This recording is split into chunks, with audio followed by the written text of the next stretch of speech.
ඔයාට කියන නම් මම ගාව ඉන්නවා දාර පිඹුරේ. ඌ අඩි 6ක් දිගයි. සතුවත් වෙන්න ගිනාවේ අඟපුරාම කුල්ලි. අර අංකල් පෙරේරාට පොඩ්ඩක් වැඩි වෙලා එයා පටකලා කිසක් දාලා එන්න. දැන් යන්න ඕනද? නැතු ඒක වෙඩි දැස්සම ගින් දාලා හරියනවද?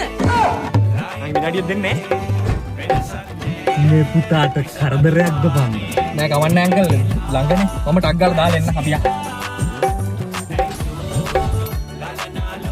අඩේ නංගි මං එදා එනකොට ඔයා ගිහිල්ලානේ. දැන් අර පිඹුර අඩි 12කට වැඩි දිගයි. පුතා පෙරේරා අංකල් ටිකක් වැඩි ඩ්‍රොප් කරලා එන්න. ගිය පාරත් මේ පුතා මාව ගිහින් දැම්මා. අංකල් පෙරේරාගෙන් හරි කරදරයිනේ.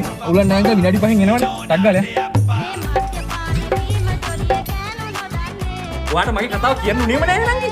ගිය අවුරුදු මං අර කියපු පිඹුර දැන් අඩි 15කට වැඩි දිගයි. පුතා අංකල් පෙරේරාට අදත් ටිකක් වැඩි ඩ්‍රොප් කරලා එන්න. අද ටිකක් වැඩි වුණා පුතා. ඒකයි මේ හරි කරදරයි නේද මගේ. කවන්නේ අංකල් ඉතින් ඔහොම යන්න බෑනේ අත්තට. මම ගිහින් දාන්න. පුතා පුතා පුතේ මට ඇත්ත කියන්න පුතා අංකල් පෙරේරාගෙන් ඔයාට හරි කරදරයි නේද?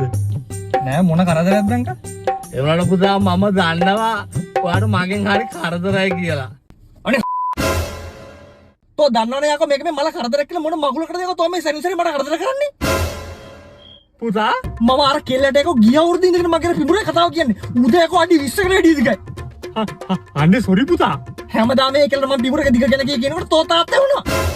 ලොන්ද පොල් යන බීලා එක්ක යකෝ බුලන් ගන්නට බීලා පයින් යන්න ඕනේ. අනේ පුතා වල් නාකියා. කොහෙද යන්නේ දැන්? නෑ මම බහන වීල් එක ගෙන්න. අනේ ඔයි මේ වාඩි වෙන්න.